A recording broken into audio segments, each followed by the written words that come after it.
Do-do-do. Okay. What's up? We're live. Awesome. So this is a pretty big deal. First off, we had a whole technical headache. How's the audio coming in? That's the number one thing. Is the audio good? It's all right. All right. If anyone's watching this and the audio is good, please comment if there are any technical issues. Not that we can do. Not that we can hear. We'll see what we could do. We can switch to that audio, the camera, and it'll be fine. Anyway, I got an awesome guest. But before we talk about this awesome guest, It's okay. fine. He's this is my first LinkedIn Live in person since before the pandemic, and so trying to upgrade our gear, and so we ran into some technical issues, and we thought we're better to do it outside. I thought we'd doing some get a Mac. Yes, we're gonna address that. What's Mac's market share? So you can just spin it. Quality over quantity. Yeah. That's all I'm saying. All right. I wouldn't exactly. I think you can get better specs. You know that the Windows copied Mac, right? This is a ripoff of my Mac. Do you know Instagram copied Snapchat? You're using Instagram or Snapchat now?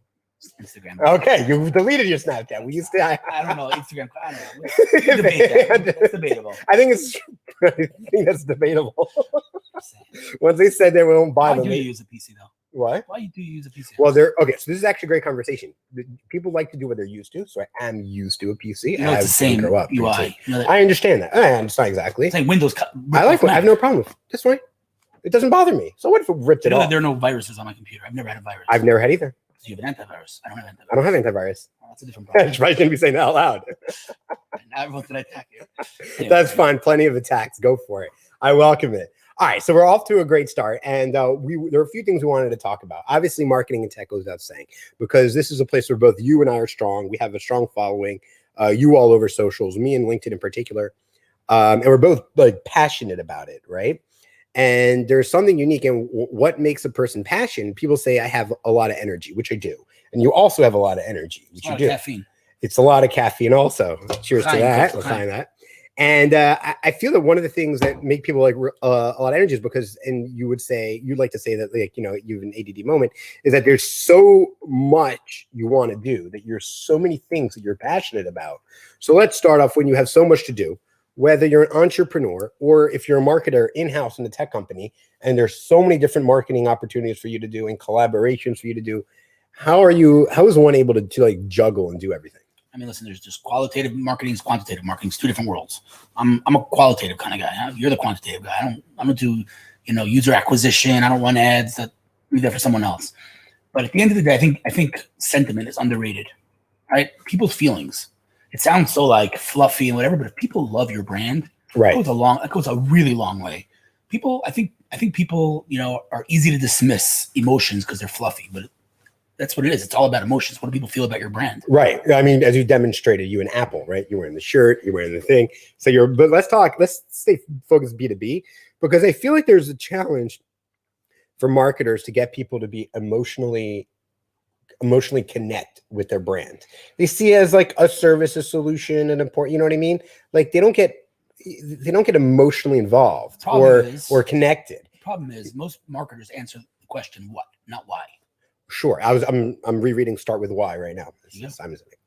So why don't you elaborate? Oh, and by the way, if anyone has any questions, feel free to throw them into the chat. Wait, can I share this? Yeah. Let's share it. Did you tag me? Can I share? Are we tagged? It's on your LinkedIn. It's on my LinkedIn. Sweet. So let's do some tech. So while Hillel gets that set up, live. Okay, let's see here. If anyone has any questions at all, spit them in. I gotta sit straight. Hold up. Wait, how do I look? Gracious. All right. I'm sharing. All right, this is how he shares live. Why does it? I don't know, LinkedIn. That's what it says to me when I click share. Don't worry about it, because it's through the third. We're using StreamYard. But are we public? Yeah, we're live. Everyone sees and hears and watches. Is it public? Yeah, the event is public. So sure about yes, I'm positive the event is public. Okay. I know that for sure. All right. I'm not one. It's what it's like. It's like those people that have their Instagram to be private. I'm not. Dude, like I don't that. think Yeah, we have a problem. But okay, well, it doesn't matter. It's not. You're not able to share it. No, when I shared it, just go to the event and hit the share button. Is that what you did? I did. Yeah. Live. I shared this. Look. All right. So where's the link? I yell. Pop him the link. Pop me the link on WhatsApp. Send it to me on WhatsApp, and I'll forward it to him, and then you'll see how it works. Oh wait, what'd you send me here? I sent you an alternative link. Oh, you sent it. The alternative link shows Yeah, sorry for the technical difficulties. And we're going to get into this in a minute. I appreciate everyone hanging around. Yeah, no, it still shows me sign up. Here. I don't know what that's about. Forwarding it to you. Are you sure it's live? I mean, Yes. sure it's public? I'm hearing it. Yeah. It's public? Here, I just sent you the link. Wait, what did you just send? That wasn't it. Yell it. Technical difficulties. No, this is what we want. I'm sending it to you now. Oh, I just got the page. Second one. The second one I just got you. Yeah. What? Oh, the second one? I just sent you a new one the second. Okay. We are there live. you go. Okay. So try that and then share that. All right, let's see. If that don't work, then I don't know. Nope. Something's wrong, man. All right. Maybe because it's through an event. Usually I don't do it through an event. I think your settings are not set to public. All right. We'll figure it out. Anyway, we'll do it later. They'll find it later. 93% of our views come watch the rewatch on LinkedIn, not to mention on YouTube. Okay. Anyway, yeah. So okay. So we're talking about connecting emotionally with the brand, right? So I try to get people to emotionally connect with Wadi, right? And some people are able to do this, but usually you need a very charismatic, doesn't have to be a CEO, of course, but an advocate internally. You kind of need a name or a face usually to associate it, because even when you think of B2C brands, which you're able to connect with them more because more people know who they are. So like I'm in tech and marketing. If I talk to my mechanic, I can talk about Apple versus Samsung, right? iPhone versus Samsung, the Galaxies. But I can't. You notice, by the way, you just did. I'm sorry to interrupt you, but you notice that you just referred to Android as Galaxy. Yeah. I know. And you're a Nexus. You're a Pixel guy. I'm a Pixel, but I have a Galaxy watch. I'm a Galaxy. Why are you referring to Android as Galaxy? Whatever. So people do that. Do they do? That's no. That's No. The Galaxy phone uses Android. Okay, but people they call Galaxy Android because Galaxy is such a strong brand. It's exactly what we're talking about. Samsung. Okay, so that's what I did. Okay, yeah, Samsung's a great brand. Yeah, but people don't talk about Pixels. People don't talk about LG. People talk about OnePlus. They talk about Samsung. Samsung is such a strong brand. It's exactly what we're talking about. Right. Okay. I like. By the way, I think Galaxy is a great. I used to have Galaxy. I mean, you just demonstrated exactly what we're talking about. Good. Perfect. So let's tie it in. Let's tie it in. So we're able, so like everyone knows. So I think the reason why B2C people are able to associate with them, because I can talk to my neighbor, my father, and talk about two different B2C brands, right? It talk about cars, right? Hyundai, whatever, any car we could talk about, Toyotas. But when it comes to B2B products, right? You know what I mean? What am I going to use for invoicing? What invoicing software we're going to use? I can't speak to, and this I'm not even talking about high tech. It's less sexy. It's not. There's less people for me to speak to relate to about it. I go to my synagogue. If I talk about I'm using Green Invoice to send invoices, no one knows what that is unless you're not you know what I mean? Unless you're a business owner. Correct. Yeah. Because B2B, that's what I'm saying. Right. So I think one of the main challenges of being able to make an emotional connection is very few people are aware of most B2B brands. So think of the clients that you serve and that you consult for, right? And you advise. Right, the B2B ones. Right. If you asked take 10 people off of your block or 10 people out of your show, hey, do you know of this company? They wouldn't know who they are. I agree with you. B2C is sexier. And it's more applicable. I think that's why people are able to make a connection, because you get this tipping point, you get this effect that like many other people know who they are. Because everyone's a consumer. Correct. Everyone's a consumer. Exactly. Not everyone's a business exactly. Owner. So it's more related. So I think that's why it's so hard to make an emotional connection. Because I can't say me and someone else I like both love this brand because they don't even know of that other brand. But you can both say, hey, you know what I mean? I love Tesla, you love Tesla, because we both associate with Elon Musk or something, or what he's doing, or green energy, or there's a greater good as opposed to cool technology that has a solution. I'm trying to think of an example of a B2B company that's equally as sexy as that's exactly the fact that you can't think of it. But there are a lot of companies that are B2B. Yeah, but they're only less than my point. I need more coffee. It'll come back to me. Like Salesforce is the widest appeal. It's not sexy, Salesforce but has a wide appeal. I'm thinking as wide appeal. Yeah, no, that's all right. So when it comes to you, we'll come back to it. Right. All right. So one of the things I wanted to talk about is I think we might as well bring it up because it's the elephant in the room is the war right now going on with Hamas, right? And so we may hear some jets over it going over. What's astonishing to me, and I want to talk about the social media and the traditional media aspect of it. One is that like there's so many people that are so ignorant because of media and social media that they don't even know that they're regurgitating. It's literally like anti-Semitism. You like, so not even like a derivative, and it's totally lost on them. You know, how did I believe it's a social media issue. I think a big of it is the problems in universities that teach people how to think backwards.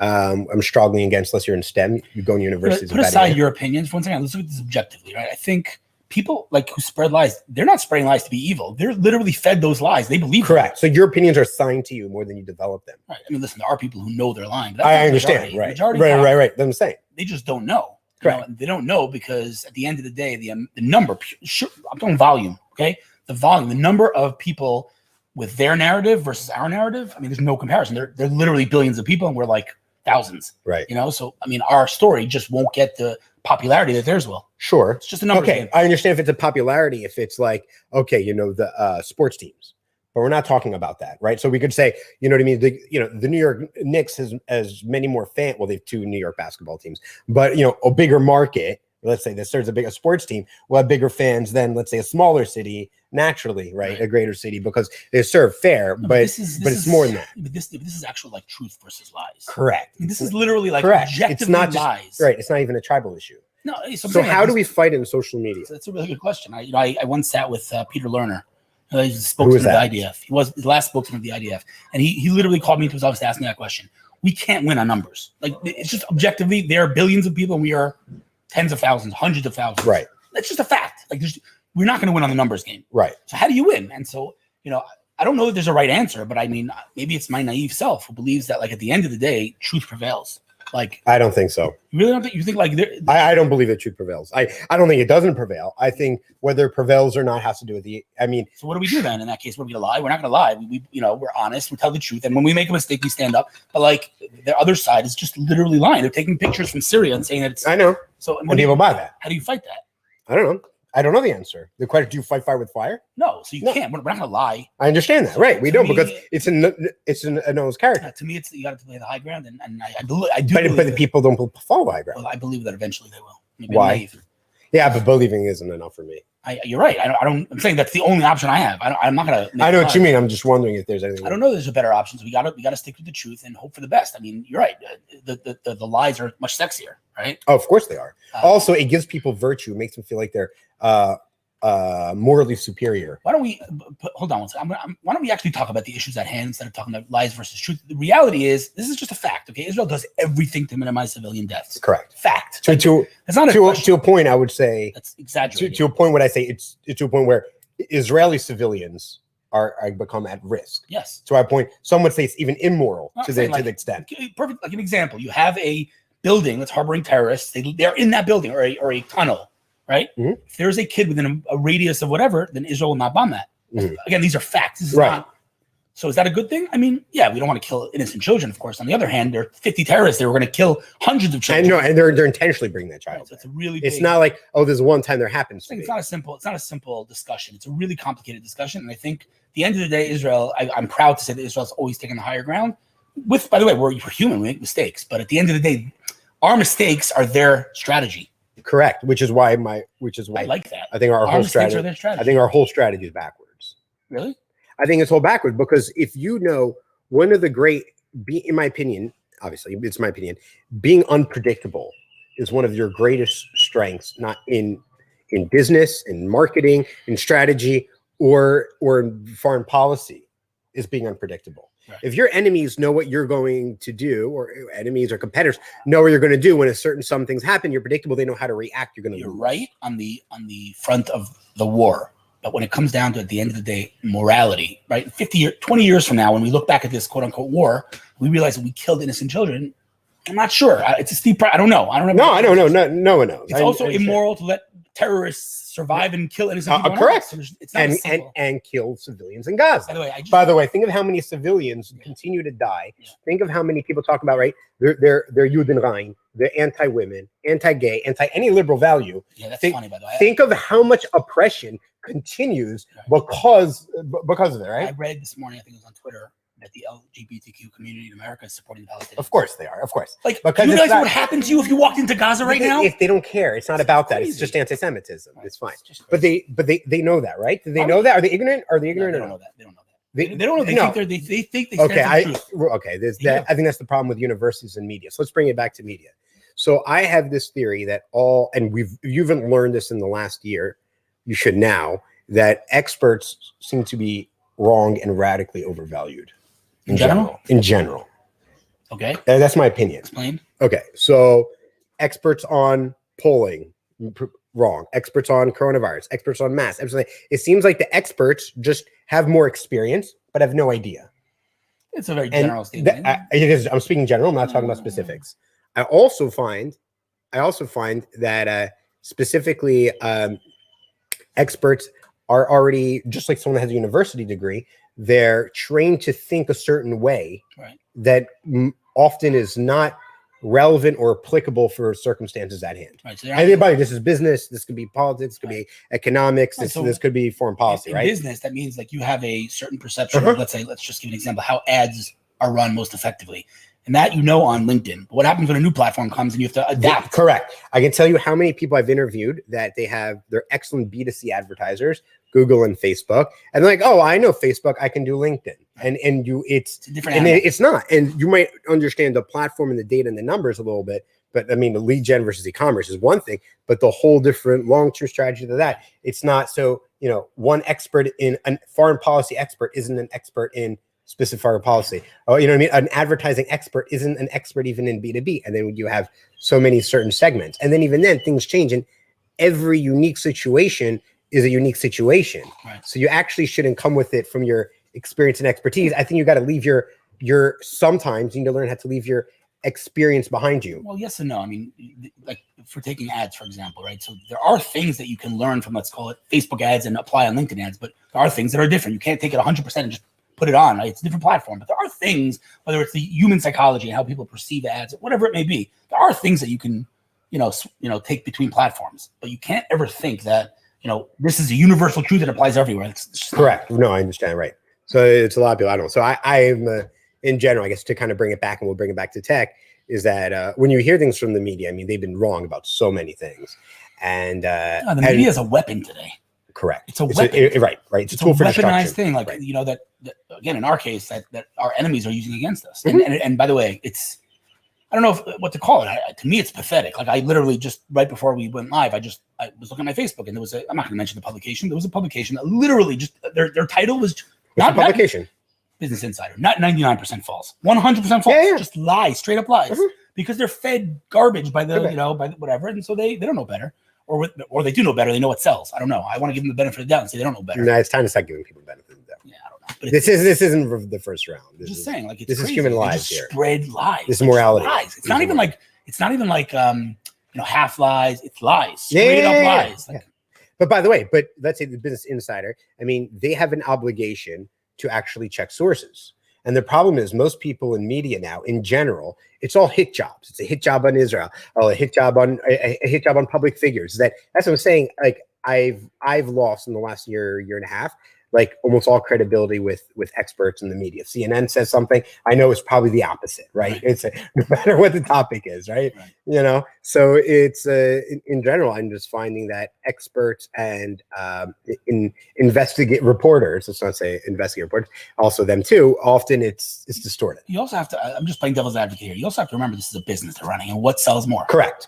True hatred sells. Always sells. It sells. That's always it. sells. So, like, I saw these anti-Semites had in America were driving around with a huge, like, Palestinian flag and yelling in Jews, and on the truck it said Hitler was right. Wow.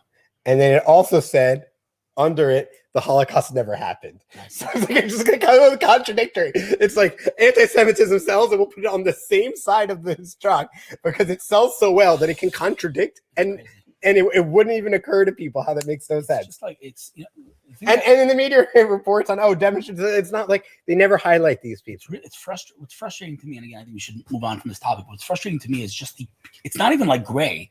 It's black and white. We are doing everything to minimize civilian deaths, and they're doing everything to maximize civilian deaths. Correct. Period. Full stop. Period. By the way, on both sides. By the way, we try to minimize for us and residents of Gaza, and Hamas tries to maximize civilian deaths in Israel and the residents in Gaza. It's just, that's their mercy, and that's their strength. They don't care. But how do you win a war like that? What? How do you win a war like that? You're my honest opinion. I thought we're trying to switch subjects. This is the topic. So because you can't be probably. We lost half our viewers already. Whatever. It's their problem. If they have plenty of places to go, if they want to be fed the same bullshit they're fed, if they want to hear tachlis, truth stuff that often doesn't make you feel comfortable, but it's a little cognitive dissonance, but you grow, then this is why they're tuning in. And that's who my audience is.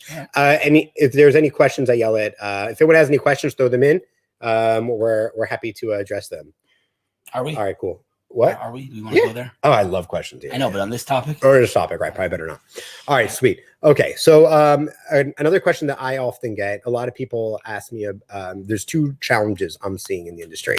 One is how to find great talent, and then the other fundraising, raising money, which is less interesting to me. So I have so many clients reaching out to me, not to mention engineers and tech are sure to come by, but even marketers, a lot of people are looking, and I know so many people. I have so many clients that are looking at technology clients, B2B tech clients in Israel, that are looking to hire marketers, but also they're willing to go in America to hire too, and they can't find good talent.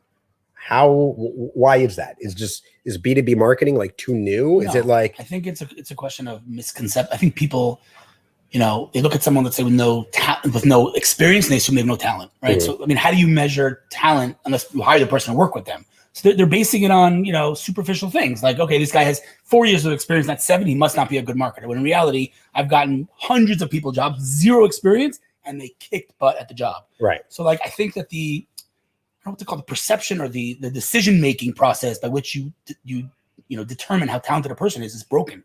It's very hasn't changed in forever, basically. Well, what's on their resume? Okay, check. Right. But it goes back to the same thing. I didn't study marketing. I studied exactly. That's the whole thing. I was going to say the whole thing about experience when is bullshit. Like a college degree, often and I have a college and I have an MBA and I graduated honors, top grades, and I know it's such bullshit because what I studied was lies. It's even in business school, it's no longer relevant. Right. It's so rapidly not relevant. Right. The world is changing so quickly. The best thing to do is someone that has someone with 6 months of hands-on experience is worth more than someone with a 4-year degree graduating. 100%. It's not even I've literally gotten hundreds of people jobs with 0 experience because I said to the CEO, this guy or this girl is amazing, character. And hire them, and they did, and literally almost all of them were amazing at their job. They had 0 experience. Mm-hmm. That's how I hired Hillel. There you go. A woman said, just hire her. Just hire her. Call her real. Trust me. Hire her. She's a good. It's fine. Don't bully me. I think the old school characteristics just don't apply in today's world. No, right. They don't. To be a doctor, yes, you need to study medicine. Yeah, other than social media. Other than STEM, if you're not science, technology, engineering, mathematics, right. A university will make you stupider. It will make you think a certain way that's not relevant. You'll be taught things by professors that have studied, have no experience in the private sector outside of the university. Is nothing, and since they have learned, things have changed much more rapidly than it will just while you're in college. It's a huge waste of money and time, and probably the core years of your life. Yeah, imagine you have a marketing degree from some college 5 years ago. Literally nothing. Absolutely nothing is relevant today. Nothing. Platforms have changed. By the way, if you graduated today, what you learned even last semester, which was that course was developed 2 years before at least, is already not relevant. Right. I'm not saying that people shouldn't go to college, but I'm just put it in. I am. If you're not in STEM, don't go to college. Really? Yeah, absolutely. What if you're not in STEM? It's a waste of time and money. No, you're acquiring knowledge. You're much better off going and even working for free, getting real experience, taking that money, investing it. Guess what that's worth in 20 years when you're in your 40s. Disagreements cause drama, and that gets more. I'm going to disagree with you. Wait, are you just saying that? No, I really do disagree with you. Okay, so go ahead. I want to hear. Other than STEM, I think going to college is a huge mistake. Okay, so I studied political science. Why wrong? I studied political science. Okay. I think it gave me a rounded education. I think I'm not going to politics. When did you go to college? 10 years ago. 10 years ago? No, I'm just curious. When did you? To do the math. Math is not my. But I think it gave me a more rounded view on the world. I think Again, I'm not going to work in politics. So my opinion is that first of all, it's usually like that freshman year, and we're talking American University. I know it wasn't 10 years ago, but I don't know why. It was more than that. I know. I didn't want to give out your age. Yeah, but the universities got worse too, and things have changed faster. But I believe what those very few courses that you might have gotten a wider experience, and there are a couple courses on qualitative research and statistics, which I use. But these are things I think should be taught in 11th and 12th grade in high school. That's a different discussion. And by the way, now, because I didn't have YouTube, I finished my MBA 10 years ago, 11 years ago. That's when I met you. and and there wasn't YouTube, there wasn't Udemy, there weren't ways to learn. Right. Now, if you want to learn, literally in 2 full days on your own, you'll learn more than an entire semester. Again, I'm going to disagree with you on that. You're right on the surface. You Okay. learn superficial knowledge, but to get deep into it, like in my opinion, like Go ahead. In my opinion, when you go deep, you're in a course on whatever. Let's say, I don't know, political science. You're on a course in mathematics, statistics, whatever it may be. You're going to go deeper than you. Wait, hold on. Not mathematics, not science. I said except okay. STEM, except science, technology, engineering, and marketing. Even politics. Even but it's still not relevant. What you just, look, we've had 4 peace deals in the last year. Okay, that's because we did against everything conventional that you would have learned in poli-sci school. That's the truth. It's doing Trump. It's the exact opposite. My whole thing about experts. It's women exact opposite. And even since John Kerry comes and says, first the Palestinians will not run, we can approve of the Arabs. It's like, and then Trump comes, who breaks all the rules. Many of us hate some of them. Many of us like some of them. But in the foreign policy, he brought 4 peace deals and 6 months during a pandemic, and totally. And he broke all the rules. So as I'm saying, what you learned in poli-sci is actually backwards. It's no longer relevant. And what you learn today about other issues is not going to be relevant. It's not going to be relevant. I'm going to say, yeah. If it's relevant, yeah. Is it worth doing an MBA then if first degree is not relevant to work at all?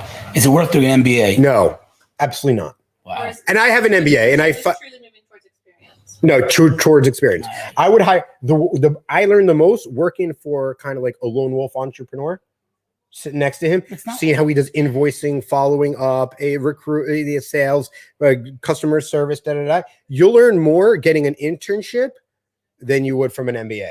You're right. I hear what you're saying. You're saying on the practical level, you're going to learn. Yeah. But there's something to be said for a rounded education about not things that are philosophical, not necessarily practical. There is something to be said for the fact that you want to learn history, you want to learn philosophy, you want these things give you a rounded education. I agree. And guess what? I study right now history and philosophy, but I do it through YouTube, and I talked to a couple of friends in the shul. I learn more now. And by the way, you get to know who you are when you're older and what your passions are, not when you're 18, right? So it's also when you start to really get to know yourself, when you go through real life challenges and all of that and all those struggles, then you kind of start to see what interests you. And then anyway, because the problem is, here's what I'm going to do for the rest of my life. I'm going to choose when I'm 17, 18. It's a joke, not to mention it's not relevant. I'm going to stand my ground and say I still think a traditional education is important, even in today's day and age. But it's not been just because wait, when you say traditional, you mean sit in the classroom? Yeah, college degree. Okay, I think it's a joke. Okay, you really think a person should not? I think outside of STEM, you're going to tell your kids not to go to college? Yeah, outside of STEM, my kids will not go. I will not encourage college. Outside of STEM, I don't know about that. They will learn more. They will learn more. Let me give you an example. Let's say my kid wanted to learn marketing. Let's say she wants to work. I have 2 daughters. Let's say so they really want to do marketing. Sending her 1 week to shadow you. She will learn more about marketing, tech, and entrepreneurship than she will in taking a 4-year, 3-year course. First of all, thank you. Second of all, I hear what you're saying, but there are fundamentals. There are fundamentals you right. I'm just saying those fundamentals are better than class. And by the way, not to mention, we talked about anti-Semitism earlier. So much anti-Semitism is brainwashed from universities. It's not a coincidence when you believe in such rubbish. Ask them if they have a college degree. There's a correlation between higher education and believing shit that isn't true. They're intellectual. They're so disconnected. I hear that. No, I'm not debating that, but I still think there's room in our world for an in-depth, degree as opposed to on the surface, right? You can in YouTube you can learn things on the surface, like let's just take marketing as a perfect example. But I can learn more in depth. I mean, if you want to learn about law, I can shadow someone 2 days at a law firm working, 1 day in court, 1 day in the office. You're to shadow them, and you can learn more. Than I'm just using that as an example. I'm not sure that I agree with that because there are the fundamentals. There's the history. There's fundamental. Yeah, but the history you learn online so much faster at 2x speed. It's not about speed. It's about going deep. I don't think college goes deep anymore. I don't know. I mean, I don't think. I think also now with the internet, if that's fine. I still love you, man. Of course, okay. Obviously. Okay. Because I'm really trying to. Even though you're wrong, I still love you. Yeah. All right, go on. Yes. Just so you know, I was thinking the same thing in my mind about you. Next topic. Any questions on education? Anyway, yeah. So my opinion, outside of STEM, I don't see what you're going to learn. What do you have a degree in? My undergrad finance international business, and my second degree MBA at Bar Ilan. I got a finance, it's like international business. I have a degree in political science. Yeah, like zero to do with what I do for a living, but I feel like it gave me a well-rounded education. I don't know. Anyway, all right, let's go on. Okay, fine. Okay, so let's talk about the so finding talent. I know we were talking about that. And I don't know how we got off topic. You know, or a little bit ADD. That's fine. That's fine. People are starting to say that more and more about me. How do you? So how does what is so people? Do you think people they're expecting too much like book smarts and knowing too many terms? Do you think people go more on character? And I have this opinion that someone that can learn, especially today, someone can learn to be work independently. So you can say, hey, do X. Like, hey, you know, whatever it is. So do the research or whatever, create a campaign.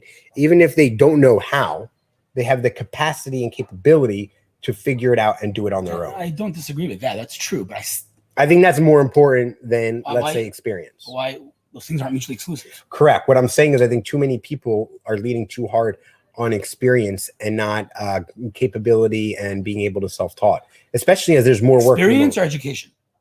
No, forget education. You know my opinion, unless it's STEM. You know. So they're depending on experience to what? So let's say someone wants to hire, I have a few clients. You're saying that the company wants to hire a CMO or a head of marketing, a director of marketing, right? And there's cybersecurity company, and I have a few clients in mind, and they can't find the right person. They're like, "Yo, help me find it, a person." And so is there a shortage, or are we maybe like what you're saying? People, where you alluded to, is that there's so much great talent out there. You just don't know their talent because their talent hasn't come off in their experience yet. Right. I still think that there's, you know, first of all, there's an entire HR space. And with all the companies out there, with all the innovation going on, I still think we haven't cracked it. I still think we haven't been able to tap into real life human recommendations. We're still looking at things that are irrelevant. And at the end of it, like I said, you know, for me, for whatever reason, people trust me. And so when I say to a company, you know, this dude or this woman is amazing, they don't even have a degree. Why do people trust you? You answer that question. I don't know. I think it's not because of your success or anything per se. I think when you put your reputation on and associate it with somebody else, you only have something to lose. Right. So therefore, they would say there's nothing in this for Hillel. He's obviously saying the truth. He really wants to help, and people know that you want to help them. I think we have to institutionalize the concept of personal recommendations. You haven't. Like we're still with all, and you heard what I said about college. I still think there's room for it. Still room for like, you know, formal education, but I don't think we've yet been able to tap into, you know, personal recommendations in a institutionalized way. I just feel like, again, I show you my Google Drive. I have 3,000 CVs, resumes in my Google Drive, and I send them off to this guy and that guy. And I don't think we've really figured out a system where we can really tap into personal recommendations, because at the end of the day, and I just said it, like a degree is important, but if someone's worked with someone and they know they can execute, you know, that's worth more than anything, you know. And so we haven't really figured out a way to, like, I don't know what to call it, to build that kind of as an actual like product. Let's say there are many platforms out there in the HR world, but I don't think how do you test for work ethic? How do you test, right, for this person works well remotely and doesn't bum around? How do you test for that? You can't test. That's the saying, you can't. I believe, I'm just thinking of this now, there might be, and here's a great idea, someone should maybe run with this.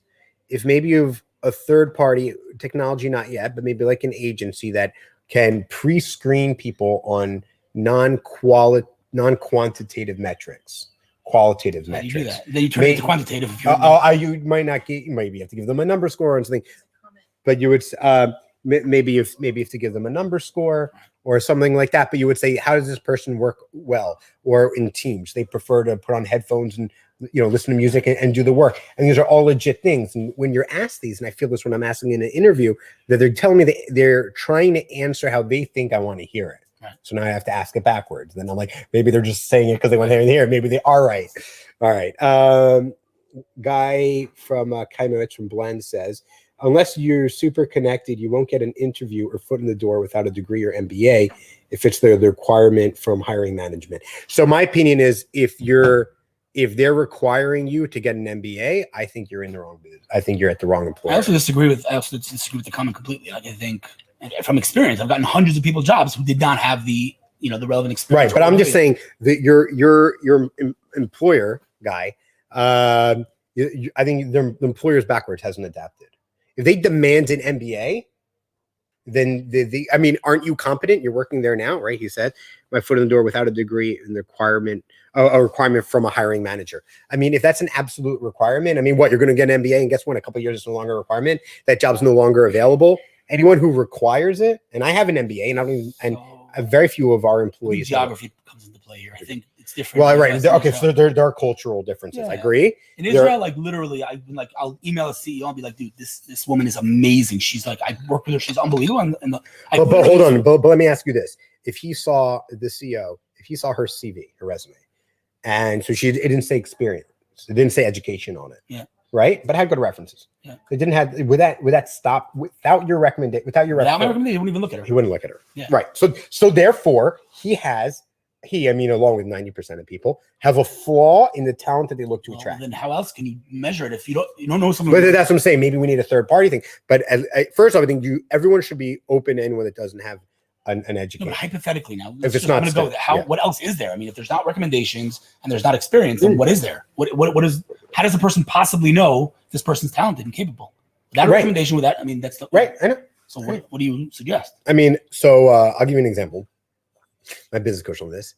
He said to see what, like, because we're all remote now. We're all in Israel, but we're all remote, all our employees. So he said to see how serious they are about working remotely, and if God forbid there's an emergency in the evening, tell them, great, interviews are only at 9 p.m.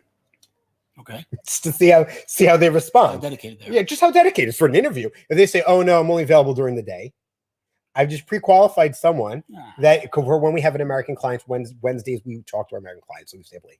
Just Wednesdays, right? Let's say. So like it's one way that you can, without them knowing, that you can just say just by their reply. I'm thinking it's a little unfair. I agree, but there's no better way. I'm agreeing with you. Mom's in a hospital and they can't talk to you at 9 Well, they would say that. No, anytime. I say, what day next week? And 8 o'clock works, Sunday, Monday, or Tuesday. Right. And if they come back with Sunday, Monday, Tuesday next week, 8 o'clock or 9 o'clock instead, I'm only available during the day. And then I say, we only interview an evening. And if they say no, then that's fine. So how can you pre-qualify someone on work ethic, on character? Right. Characters referrals, but you need. Right. No, it's a problem. It is a problem. I feel like in general, the HR world is super primitive. I feel like we haven't. And listen, we do have more tools at our disposal today. You can look up the person on Twitter and see. You'll learn a lot about a person from social media. There's a lot of things. We have tools that we didn't have, in the past. But at the end of the day, I feel like with all the tech and HR, I feel like we haven't even scratched the surface. There's something. So I think HR is backwards. I've been wanting to. I already bought the domain. I was going to start with a woman, a recruitment firm just for marketing and tech in Israel. Okay. Just more. Okay. I think it's backwards. I think the problem is that here's how I would build a recruitment. An HR, a recruitment company. First off, the employer doesn't pay. Employer doesn't pay, okay. Yes. I will pre-qualify, do your research, do your references, and we'll only and we will give you a sort of I recommend you, and we put my recruitment brand on it, and you pay, and the employee pays if you get placed. What's the flies? It's one fly. The employee pays. I think if you pay. But they need to apply in order for you to represent them. Wait, walk me through this again. Okay, so let's say I'm looking to hire someone. They don't have that much experience on. I do all the research on them. I call referrals before they even find an employer. I get to know who they are, and I find a position that's perfect for them. Not getting them what they think is a dream job, then they get there and they say everything's chaos. Rather, we find something based on their personality, their lifestyle, their work-life integration, their skills, if they're entrepreneurial or they want to be an entrepreneur or not, if they're an extrovert and introvert, and all these personality things that we're all born with, how they're gonna apply, find a job that fits them.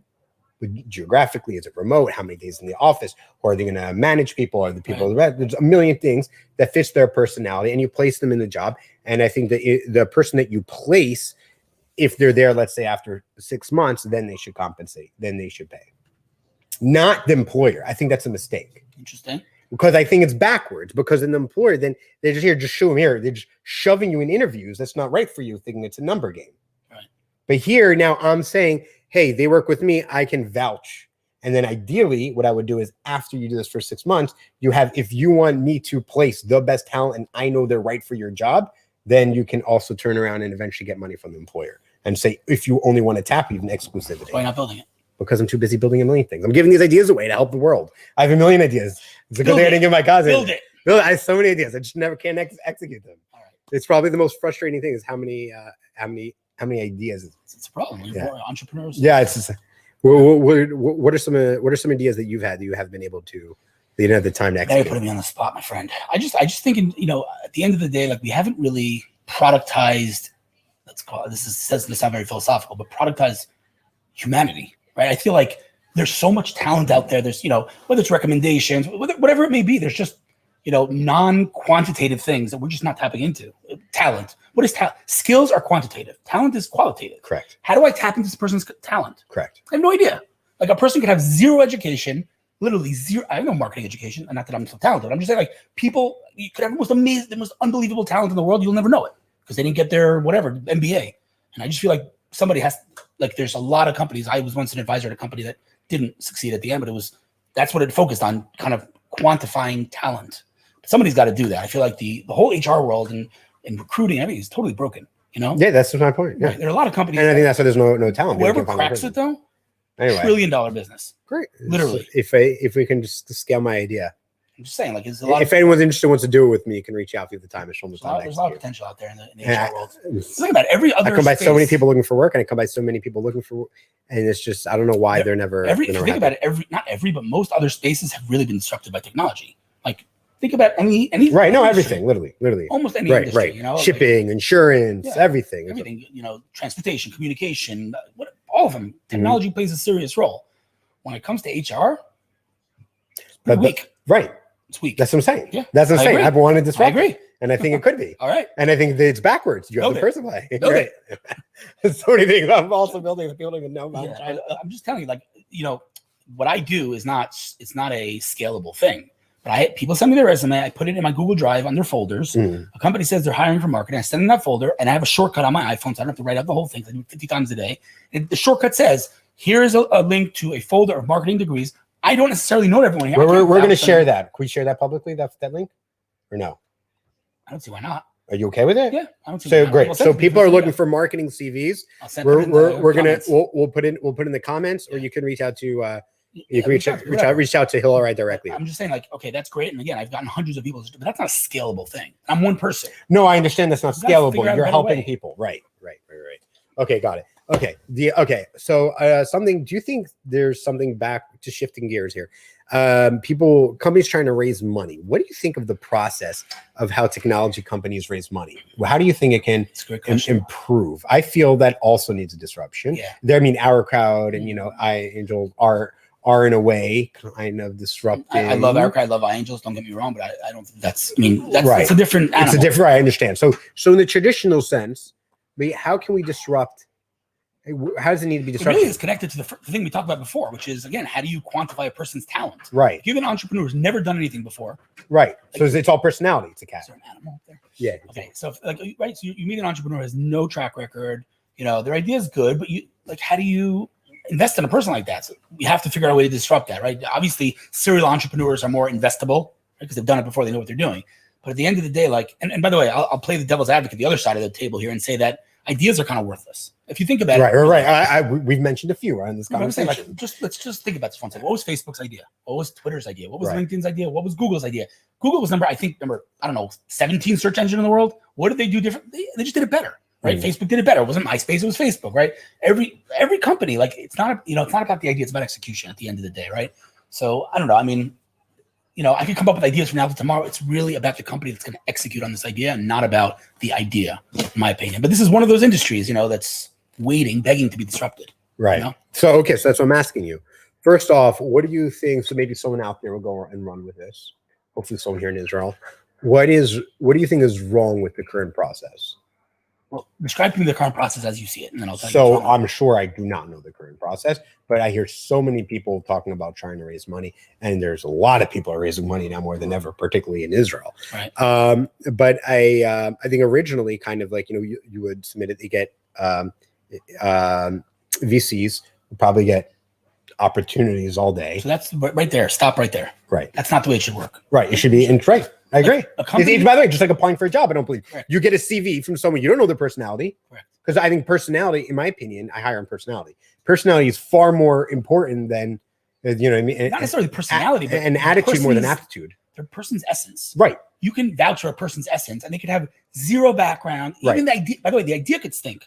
And if the person is an investable person, meaning that's a person you want to invest in, you can invest in them. The idea will change. The product will change over time. There are many companies like that. Slack was a game. You know that, right? No, I did not. Slack was a gaming company. I didn't know. Yeah, that. there are half the companies you know of weren't what they are now. Right. Sure. So I think majority of them weren't. There has to be a way, and I don't know the answer to this, but to quantify talent, right? Not skills. Skills are quantifiable. This person, right? But this goes back to kind of a raw thing, because you and I both speak to a lot of people in the industry, a lot, and you can see and you can feel their essence, their talent, their strengths, and that cannot put in all the words in the world. Can't put that in a VC or in writing. Right. An individual needs to be experienced in a sense, right? Like people are, that's what's great about long conversations, because people are experiencing your personality, your energy, how you feel things, how you see things, what you can do, what you can't do, your strengths and weaknesses, and mine live right now. Right. You don't get that in a CV. You don't get that in a deck. Right. You don't get, so I mean, and isn't there a company that's one VC that's not doing the same as all the other idiots? So I'll tell you, one of the things that I enjoyed most in my career is the ability to send, investor decks to like the world's top VCs, and they know I don't take a, finder's fee, and they trust me because of that, and they should. I have no, vested interest here whatsoever. But if I send an email to Mark Andreessen, who's, in my opinion, the world's top venture capitalist, who I still like, I say it like as if it's, I'm no big deal. No, but I think like it's crazy. Many people would agree with that. No, but I'm saying the fact that I'm even on his radar is crazy to me. But that's awesome. Time. But I send him an email, and he knows because I've sent him 1,000 deals over the years. He knows I'm not taking a finder's fee. I have absolutely no vested interest. If I'm sending him a company that I'm involved in, there'll be 15 disclosures in the email. He knows that, and so he trusts me, right?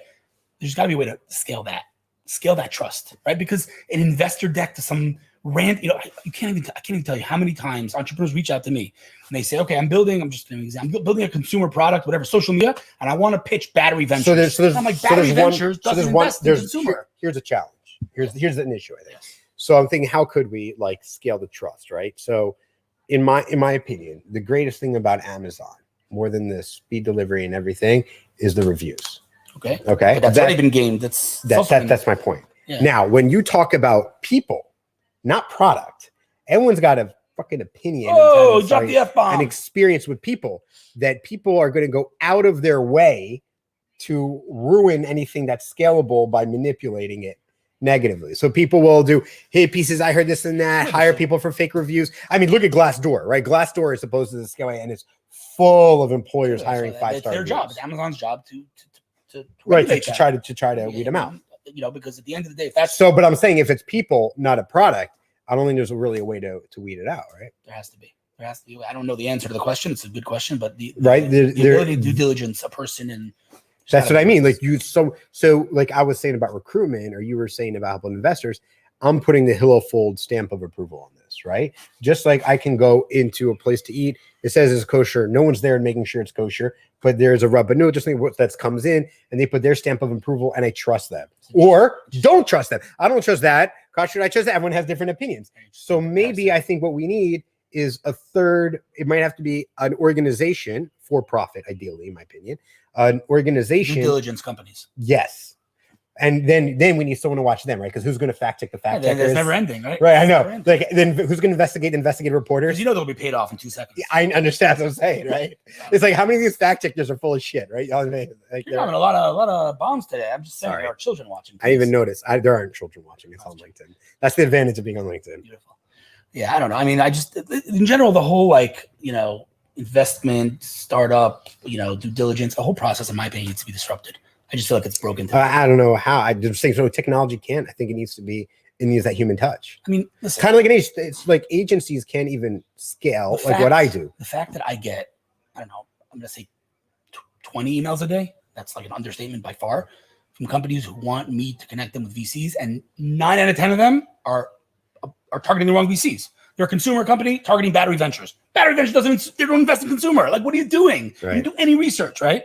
So and then I have to tell them, go back to the drawing board and come up with do your research. I'm happy to connect you, but don't send me, requests for introductions to totally irrelevant VCs. Right. So, I mean, listen, it's a broken process. The fact that I have to tell that to, like, it's Right. It's not a scalable thing. It's just Right. broken. Somebody has to like streamline that process, and whoever does, by the way, it's going to make That's what I'm saying. There billions is of dollars. also in recruitment, and there is a way It's to do funny it. because we talk about how saturated the market is and how like there's no like, what else can you do? But there's so many. There's spaces. so many, right? Yeah, there's so many spaces. HR, by the way, in general, HR is just a broken. Like I don't mean any disrespect to those headhunters. No, they're doing great work and they're trying their best. But there's technology has to disrupt that. Right. And again, don't get me wrong, there are many, HR technology companies and they're doing great things. But the fact that anyone is like working through a headhunter, I don't want to offend any headhunters. We love headhunters. It seems right. No, it's not that. They're using the same tools that they've been using forever. Right. And it's time and because it has a human element, but I worry often it's a numbers game of just trying to get people in the interview. Right. And there isn't like, you know what I mean? Like, but a personal recommendation goes very far. Correct. How do you scale that though? Right. So when Hillel Fuld recommends, this person to a company, right. Assuming that company likes me, they'll trust me. Right. Right. But that I can only do that once, twice, whatever, 20, 100 times. I'm one person. How do you scale that to 20,000 people or to 5 million people? How do you scale the recommendation for HR purposes? Because the recommendation goes a long way. If you know that person and you know they can deliver, that's way more powerful and meaningful than a CV. To be honest with you, the fact that we're using a CV in today's day and age is ridiculous. I know. I understand. It's ridiculous. I looked at the LinkedIn profile and then I look at their social media posts, and that's it. That's it. It's better than a CV. In my opinion, a CV has the right to exist. Because let me know, like, are you like overly emotional on Twitter about stupid shit? Then you know what I mean. Then you learn a lot. Right? Yeah, I was like, all right, that's something I can't. That's someone that will hurt the culture. That's a lesson, by the way, to young professionals just breaking into the market. Watch what you say online. Oh yeah, I thought on paper this person's like a dream person, and then I go to their I go to their I went to his Facebook.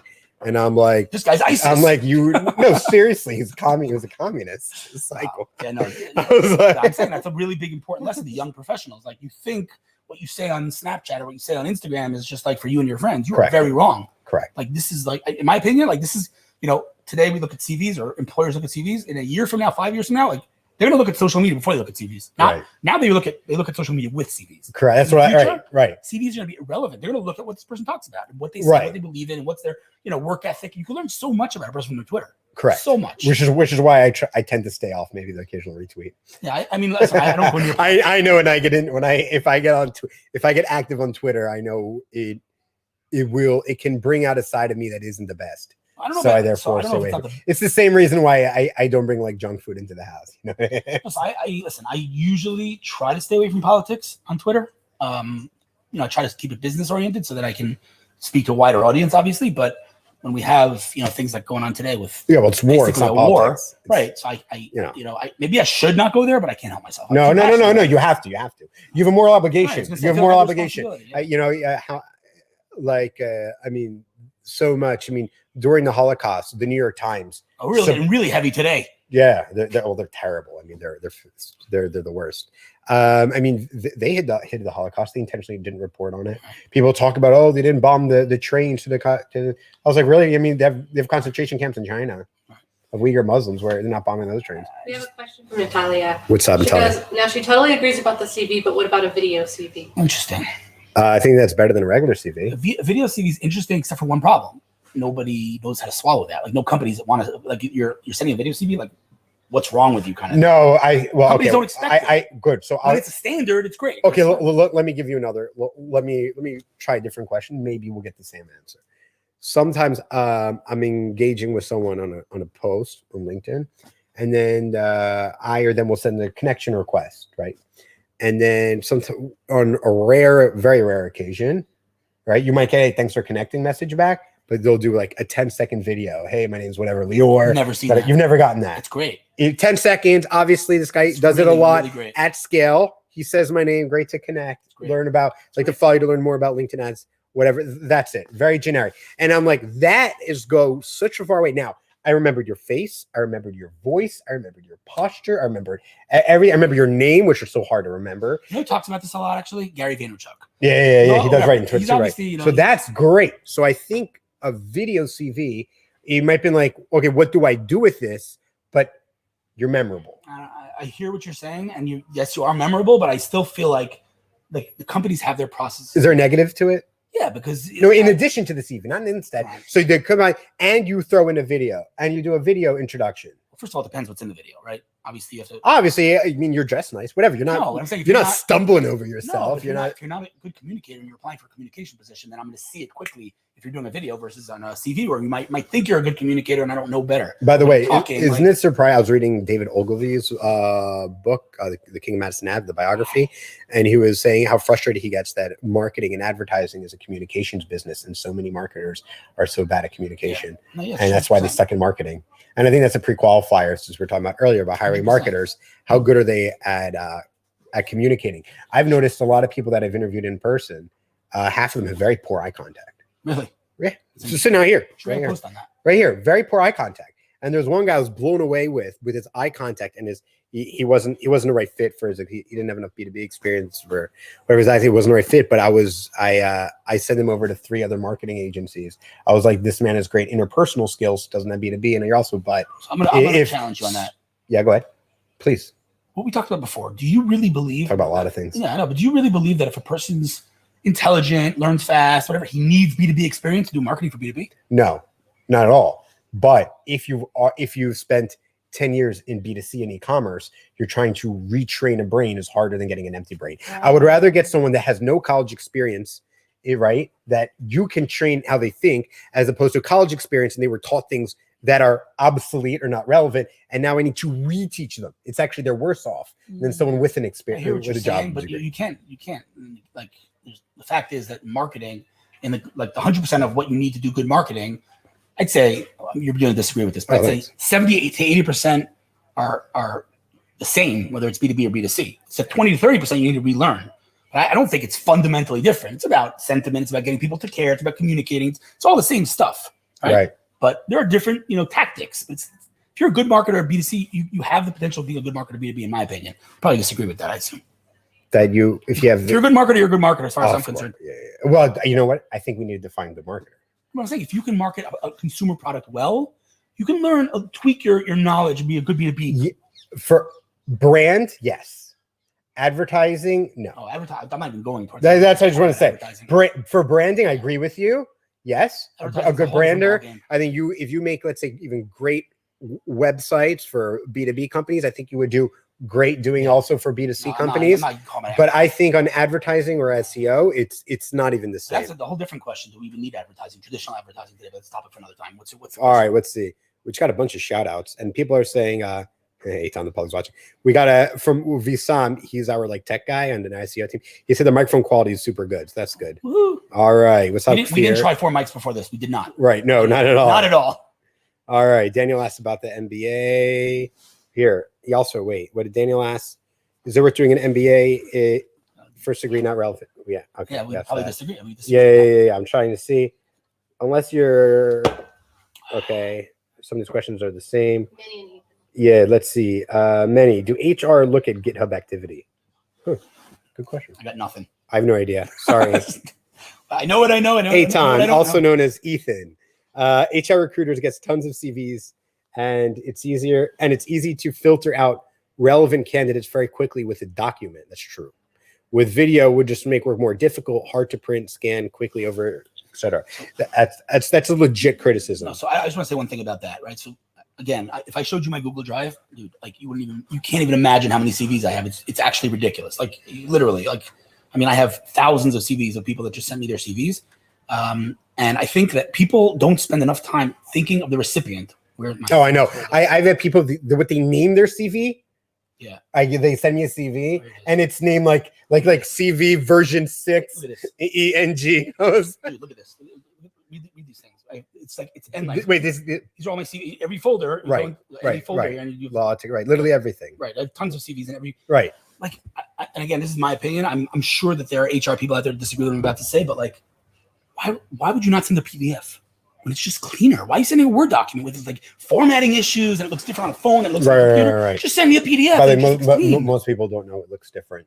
I'm saying, but that's something that you should know. By the way, I'm just gonna. But there's a lot of there are actually recruiters who ask for a Word document because it's easier to like for them to extract edit. Yeah. To me, like you should ask for both. So like I tell people all the time, send a PDF. Like, yeah, but this recruiter said, I'm like, all right, it's my opinion. Send a PDF. It's always cleaner. Send both. I mean, by the way, when I'm send both. I guess. But I just think, listen, here's another industry. Like, I just think HR is or recruiting is begging to be disrupted, like begging. I know. That's why it's so ridiculous. I sitting here. I offered even some potential solutions. It's like I feel you. Got to do something very like innovative there. All right, so Eitan, you bring up a good point, but so you can do both. What are we talking about? But he was saying just offering a CV is better than a video because it's easier for the recruiter. But you don't want to. But then you're not sticking out. You're not sticking out. This is a little bit of I don't think this answer is going to satisfy anyone. But I think whether or not to do a video depends on the company. Depends on the company you're sending it to. That's fair enough. Right? If it's a but how would you know? Like, I mean, you're not going to send. Okay, let's talk to our Israeli audience because I'm not going to send a video CV to Intel, right? Because Intel has its processes. Like you're not going to change Intel's process. Okay, fine. But so like they're an enterprise. Lemonade. Okay, so the video too. If they're under 100 employees, no problem. No, it's not about the question of. It's not a question of size. It's a question of mindset. Like Lemonade. Shout out to Lemonade, amazing company. About this. No affiliation here. I just love the guy. I love the company and everyone. By the way, they made insurance sexy. Like that's impossible to do, and they did it right. So like there, I would whether it's Shai or Daniel, I would definitely send a video because they're open-minded. They're thinkers. But it depends on your audience. You got to be smart. You don't just send a video interview to all these enterprises. Like they're gonna won't even have to swallow it. Like what is that? What are you doing? You know what I mean? And by the way, I'm not saying that it's a good thing. It's a bad thing that enterprises haven't evolved. But it's a fact. You got to know your audience. There is truth to it. So, my opinion would be send both. I think there's no matter what to who. Doesn't matter to who. Yeah, I mean, send Intel a video of you.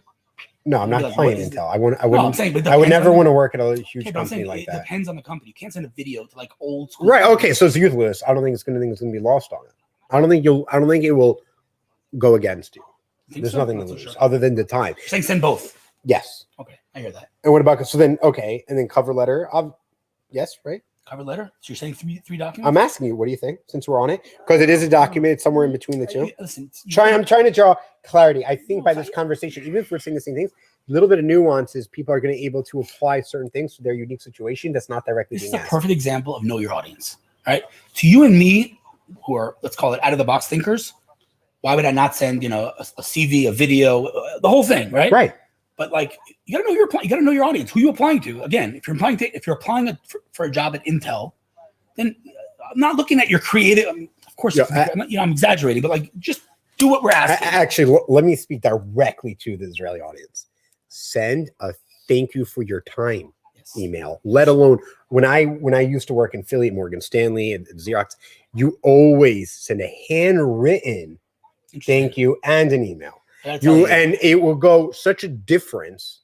But just the amount of people they interviewed, and then they followed up, hey, a few days later in the decision, I was like, oh, I thought you weren't interested because you just said goodbye and I never heard that. Not even a thank you for your time. Who was the latest intro I made for you? Someone that requested to speak to me. What was his name? The one before that. The one before that was Aura. Clear.com. Clear. Yeah. Oh, yeah. That was my request. Yeah. So, right. I specifically requested Clear. So let me tell you the story. Clear.com, three brothers. Well, let's give a little background. We have Cyfluencer with a cybersecurity influencer platform, which is taking off.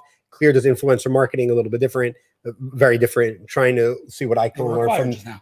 They're required. They were required. No. Yeah, they were required. I had no idea. Yeah. Anyway, so quick story. Like, I get, I don't know how many emails a day from companies saying, hey, this is what we do. Write about us. And I'm like, you couldn't be like, dear blogger. Really, dude? You couldn't figure out my name? Like, come on, Clear wrote me an email many, many years ago, like a really personalized email. Hi, Hillel, this is what we do. You thought, you'd really love this, blah, blah, really like personalized. They actually studied me, which took them 5 minutes. Didn't whatever, but they did it, right? They sent me that email. I'm like, you know what? I don't even know what these guys do. Literally, I did not know what they did. Like, I'm going to help these guys. Just their communication. Correct. Then I figured out what they do, and they were basically building an influencer platform for social media, which was right up my alley. So I wrote an article about it, something like, I think the title was "The One Tool You Need to Know," something, I don't know, whatever, the one tool you need or something like that. And I wrote it and I tweeted it. Alyssa Milano retweeted me, and an Arab sheik in Saudi Arabia retweeted her. Their servers melted.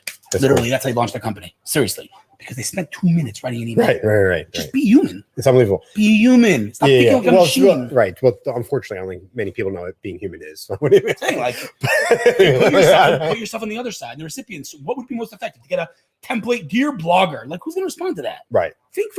I'm not talking about. I'm not saying spend 2 hours writing an email. 30 seconds more. Those 30 seconds will get you. I know. It's unbelievable. Just to thank you. We've hired a woman on our team, Natalia. She's working on this for a few months, and immediately I and Gilad, both interviewed her for the first interview, were blown away for her first impression by 2 different reasons. Yeah. I mentioned like how you can tell when I like cleaned up your background. No one's living looks like that. She wore a blazer. This thing. He didn't notice any of that. You know, yeah, I guess for different people. It's fascinating, but you could just like so many people don't. What is that? I think it's a police car telling someone. As long as not telling us to go to the bomb shelter. No. Well, here we have a very nice. Have you guys been in the bomb shelter? No, we haven't had one siren. Okay, good. Yeah, we've been pretty blessed. How many? In the night? I'm always like, my wife and kids were in the bomb shelter a couple of times. Mm-hmm. I was just like, in Tel Aviv. Oh, yeah, it was. I left Tel Aviv the other day, like literally 10 minutes before there was a siren. I would have been in the bomb shelter in Tel Aviv. Right. I didn't even know where there was one, but anyway. I went into 2006. Crazy times. Yes. Wait, so what were we saying before? Totally. I don't know. That police officer totally. What did you say? We're out of time. Wow. Time flies when you're having fun. Oh, okay. Yeah, as I said, you were like an hour easily. Wow. I mean, don't have to end, do we? Will it shut off? I don't know. Wow, there's a whole debate. There's a whole conversation between Chaim and Eitan about recruiting and agencies. Yeah, what about? Okay, Eitan. Wait, Chaim said, "Oh, okay, this is interesting." Chaim says LinkedIn just added a video story option to your profile. Okay, so. Okay. Okay, רק רגע. Oh, they're calling for you. Okay, I'll take over. Okay, this is interesting. So remember, we were like, what was that sound? And we heard, it was like, wait, was that telling people going to a bomb shelter? And I said it was a cop. They were talking about their hold on. Wait, let me open that.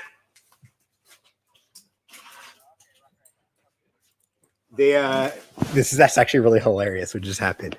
I guess Hillel parked in front of someone's something and they called the police for him to move his car. And that's what we heard, what he thought was sending people to the bomb shelter. Anyway, so I'm going to adjust Chaim's question here. Chaim asked LinkedIn stories. The LinkedIn just added video and story option to your profile. Yes. So here's the thing. I tried it and shut it off. I'm not sure how to use it.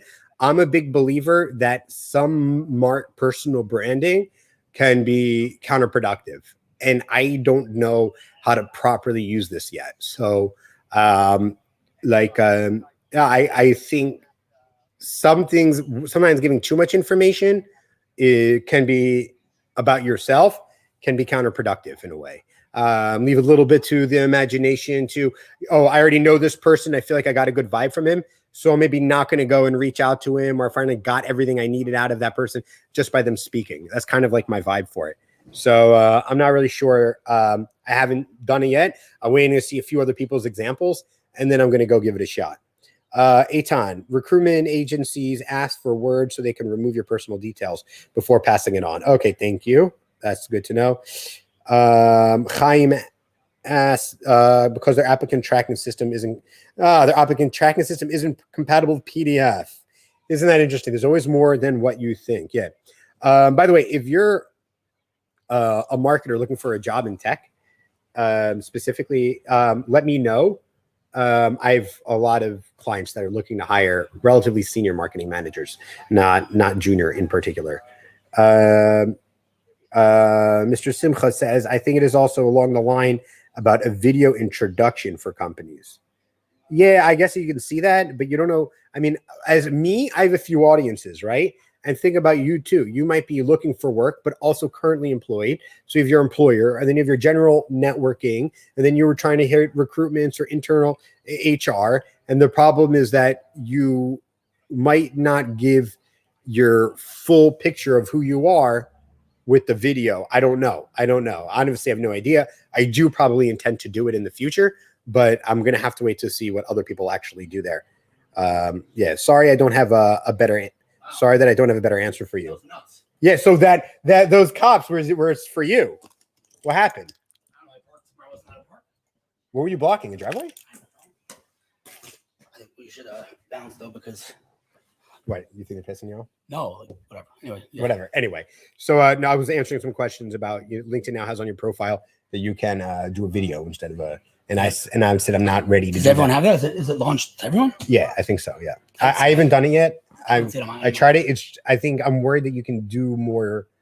I've learned in personal branding. I think sometimes you need to be careful. It's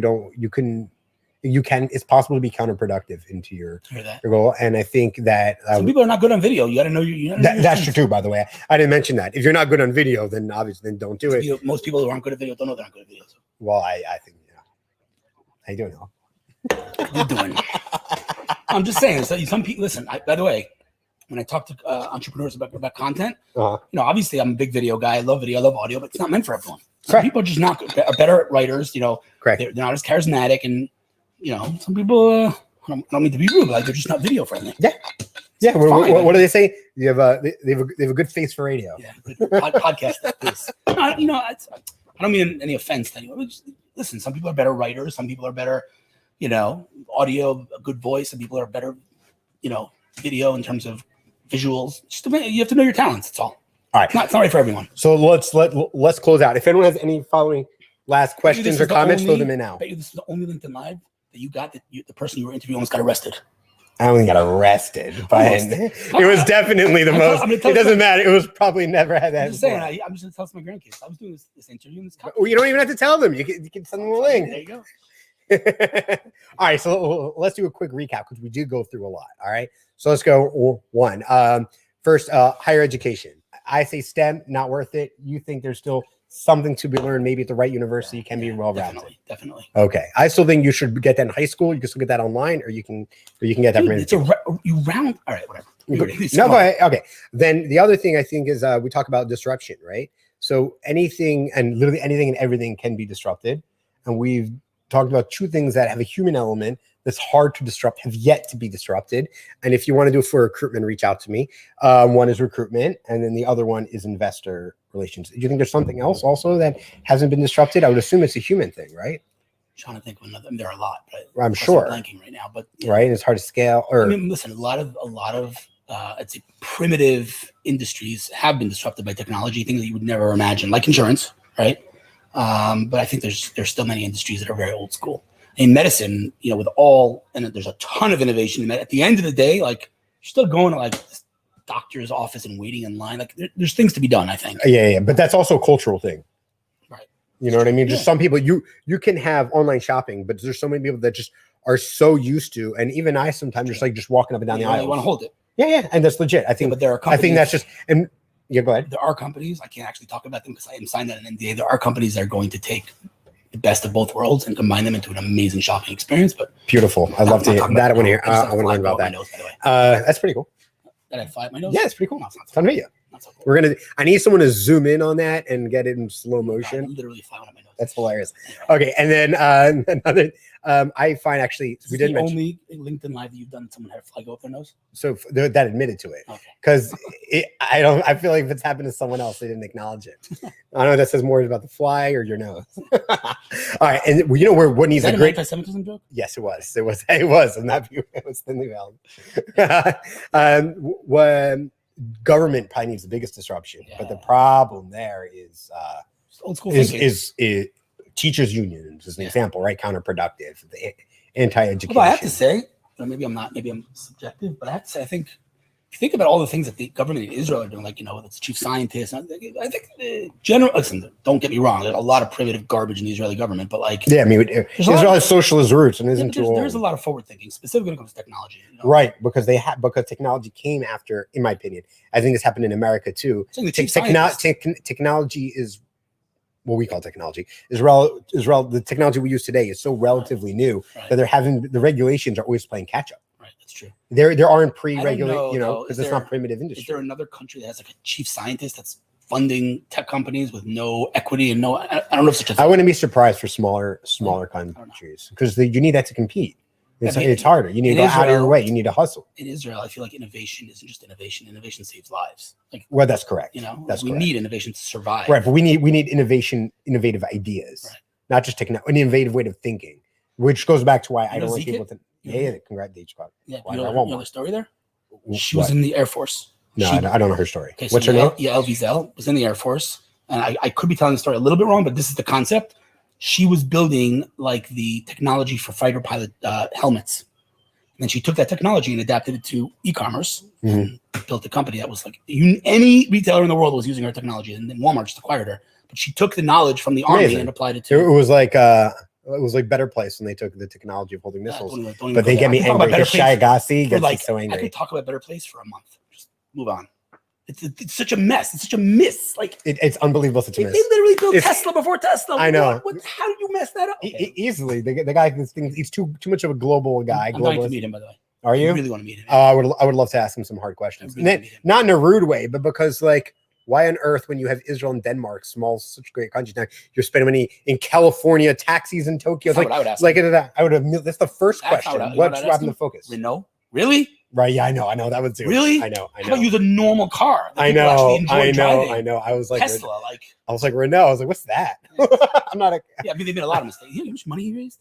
$900 million, right? Crazy. I think it was. How do you worth $900 million? Or $1 billion? I just read the book about it. Do you read his book? His book? You read a book about Better Place? No, it's an amazing book. Yeah, I'm sure there's a lot to learn there. All right, cool. All right, so I get disrupting how you can relate to human beings, and I think that's, by the way, just a side note for my industry is that people talk about Google's using more and more AI and technology to start doing more optimization is being done by Google machine learning.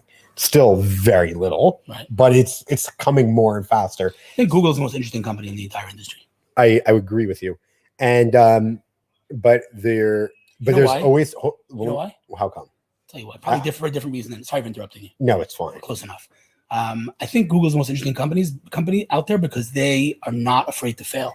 Right. Well, they put out there. Put all their resources behind Google Plus. Fail, no problem. Shut it down. Right, they put all their resources behind Google Shopping. Fail, put it out. They're willing to try. They're willing to experiment. But Apple's like, I love Apple. Don't get me wrong. Whoa. You don't even know this. I've changed it over the course of culturally speaking. I think Google nailed it. I think they're most. If you want to put your shirt inside out now, I think Google is the most interesting company. Listen, Apple makes superior, unbelievable products, but I think Google, when it comes like culturally, sounds like you're hedging your bets. Culturally speaking, and I'd say the culture of failure. Right. I only accept it, encourage them. Encourage you. What do they say? Like 20% of the time, work on your own personal projects so you can use for Google, something like that. But you also need such fat profits and monopoly in order to be able to come. You need to come from a place of comfort to do that. I think it's the chicken and egg. I think what came first. No, I think first you need the profit and the monopoly. No way. Their culture made the monopoly because they were such a forward-thinking company. They're intimate. They are a monopoly. We agree with that. I'm saying once you're a monopoly, then you can spend money on ND of no alternatives, and you don't have any competition. You don't have any of that. It's not. They had when they started, there were billion search engines out. Correct, and they weren't correct, and they weren't. So they built a unique product. Yes, and then they got once you capture the monopoly, then you can go ahead and do that. The way around. They built the product, then they got the monopoly. I understand. No, it's because if you dominate in something, let me put another example. LinkedIn, okay? If they dominate their product, which they have a long way to go, and their advertising platform, which they have a long way to go, they are a monopoly for the most part. Let's just say, right? So the product came first, then the monopoly. Right. Then once they're there, and their cash flow is nice and flowing, which they need to improve their product to get there, then they can go, hey, employees, go spend your time on testing and this and that, and make crazy acquisition. And then I don't think this is a good example because it's Microsoft, but I mean, I know it's funny. But I'm just saying in general, I think it's a chicken and egg situation. I think Google built something truly unique, and they focused on the user experience. They focused on very unique company culture, and they just blew everyone out the water, and that's why they became a monopoly, not the other way around. All right, I just think it depends on what you do. I mean, you have to do something to be a monopoly. Let me give you how do you become a monopoly if you don't have a good product? No, but you don't just need a good product. You need something like some kind of like okay. So LinkedIn is different because it has a network effect that boxes that able to prevent other people to disrupt. Right. So there's a difference. When you get that far ahead, it's very easy to make. That guy called the cops on me. Yeah, someone did. He literally called. There's a cop there. I was like, "He's gonna be a ticket. Give me a ticket." Thank God. You gotta just first of all, how did he even know my name? They looked up your tags. Holy smokes, man! That's intense. That is intense. I mean, they came on the speakers driving around the block saying crazy stuff. And this is like the quietest block. When was the last time we did a LinkedIn Live with a criminal? Actually, I've done one with the criminal. I don't need to know about that. Anyway, actually, this might be your LinkedIn Live with the criminal. Don't know it. All right, so we went through disruption and fundraising. If anyone needs any marketing CVs, or in general, CVs. or any CV, all right, you showed everything. Reach out to Hillel or I. We're able to get that. If anyone has any questions, where can they find you? Hill's Fuld. I guess HILZFULD. Or Zed if you're British. Zed. I think that we'll figure it out. If you just Google my name, it's I think we disagree on a lot, which is great because more values extracted is great. But I think something we do agree on. I think there was some kind of understanding. I think everyone's agreeing on this. I think like 10% of people would agree with this a year ago, and I think maybe 50% do now. Is don't believe everything here in the media. Don't believe the experts. Don't believe the so-called fact checkers. Don't believe. Except for Yo, I believe everything he says. Thank you. Thank you. You're supposed to say me too. You too. Well, by definition, I support that. I should have think it was circular. All right, we're signing off. Thank you, everyone. If you guys have any questions, reach out to us on LinkedIn. It was a lot of fun. Peace. Cheers. On the left.